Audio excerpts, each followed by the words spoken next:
John Wick 1 और 2 story recap with spoiler alert in 5 minutes.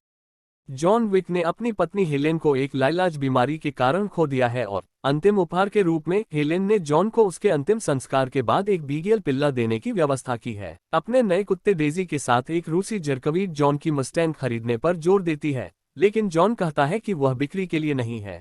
अपमानित रूसी और उसके चालक दल ने कार चोरी करने के लिए उस रात जॉन के घर में घुस गए।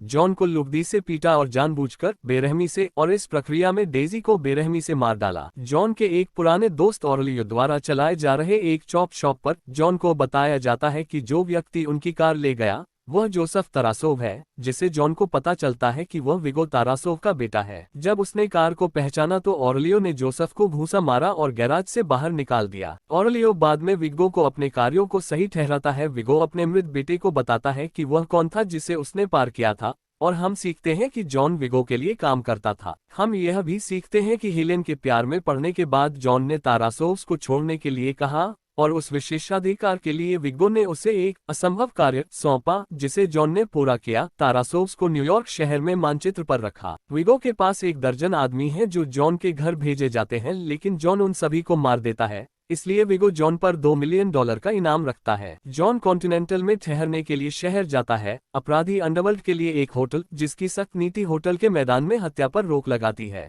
जॉन मैनेजर विंस्टन से सीखता है कि जोसेफ रेड सकल नामक नाइट क्लब में है। जॉन रेड सकल के माध्यम से अपना रास्ता बनाता है, लेकिन जोसेफ तक नहीं पहुंचता है और पैच अप करने के लिए कॉन्टिनेंटल लौटता है। परकिंस नाम का एक हत्यारा जॉन को मारने के लिए उसके कमरे में घुसता है, लेकिन जॉन को उसके पुराने दोस्त मार्कस द्वारा खतरे के प्रति सचेत किया जाता है। जॉन परकिंस के खिलाफ जीतता है और सीखता है कि विगो के पास लिटिल रूस के एक चच में तिजोरी है। जॉन परकिंस को हैरी नाम के एक साथी हत्यारे के साथ छोड़ देता है और विगो के गुप्त कोष में जाता है और उसे नष्ट कर देता है। हालांकि परकिंस बच निकलता है और कॉन्टिनेंटल में हैरी को मार देता है।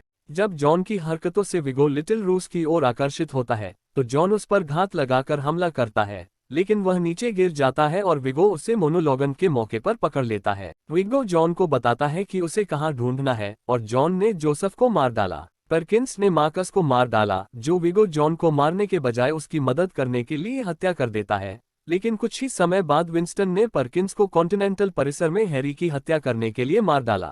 विंस्टन बताता है कि जॉन विगो हेलीकॉप्टर के माध्यम से भाग रहा है और जॉन विगो के शेष गुर्गों का सफाया करने और विगो को मारने में सक्षम है। जॉन कुछ प्राथमिक उपचार प्राप्त करने के लिए एक पशु चिकित्सा क्लिनिक में घुस जाता है और छोड़ने पर वह एक कुत्ते को ले जाता है जिसे उसने देखा कि वह इच्छा मृत्यु के कारण था। कुछ दिनों बाद जॉन ने अपनी मस्टैंग को विगो के भाई अब्राम द्वारा संचालित एक सुविधा केंद्र में पाया। निम्नलिखित लड़ाई में कार को भारी नुकसान हुआ है, लेकिन जॉन ने सेवानिवृत्ति पर लौटने के प्रयास में अब्राम के साथ एक समझौता किया। ऑरलियो द्वारा मरम्मत के लिए कार लेने के बाद जॉन का इतालवी कैमोरा बॉस सेंटिनो डी एंटोनियो द्वारा दौरा किया जाता है, जिसके बारे में हमें पता चलता है कि जॉन ने अपने असंभव कार्य की रात में मदद की थी।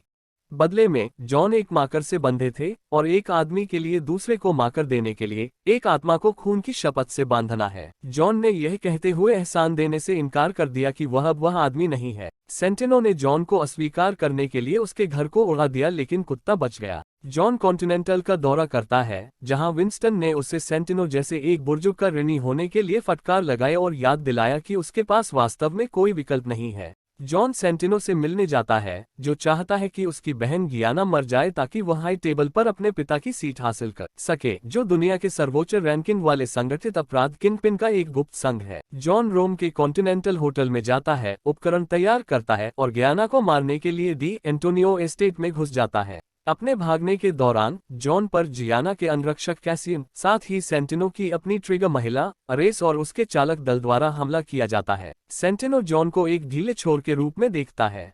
कैसियन के साथ जॉन का विवाद तब रुक जाता है जब वे कॉन्टिनेंटल में दुर्घटनाग्रस्त हो जाते हैं। सेंटिनो ने जॉन पर $7 मिलियन का अनुबंध खोला, जिसके परिणामस्वरूप न्यूयॉर्क शहर का हर हिटमैन जॉन के लिए इटली से लौटने पर बंदूक चलाने लगा। जॉन को शहर के माध्यम से अपने तरीके से लड़ने के लिए मजबूर किया जाता है, जिसमें कैसियन के साथ रीमैच भी शामिल है, जिसे वह घायल कर देता है लेकिन जीवित छोड़ देता है। फिर से आहत जॉन बोवेरी किंग नामक एक गूढ़ अपराध प्रभु की सहायता लेता है, जो जॉन के सिर पर भारी इनाम के बावजूद मदद करने के लिए सहमत होता है। जॉन सेंटिनो के गार्ड के माध्यम से अपना रास्ता बनाता है। अरेस शामिल है, लेकिन सेंटिनो कॉन्टिनेंटल के लिए पीछे हट जाता है। यह सोचकर कि वह जॉन से सुरक्षित है। विंस्टन की चेतावनियों के बावजूद जॉन सेंटिनो को लाउंज के ठीक बीच में सिर में प्लग करता है। जॉन अपने कुत्ते और पत्तियों को पुनः प्राप्त करता है, लेकिन विंस्टन द्वारा उसे वापस शहर में बुलाया जाता है, जो बताता है कि कैमोरा ने उसके सिर पर कीमत दोगुनी कर दी है और अनुबंध अंतर्राष्ट्रीय हो गया है। वह जॉन को कॉन्टिनेंटल से बहिष्कृत भी घोषित करता है, लेकिन वह जॉन को एक मार्कर और 1 घंटे की ईद स्टॉक देता है।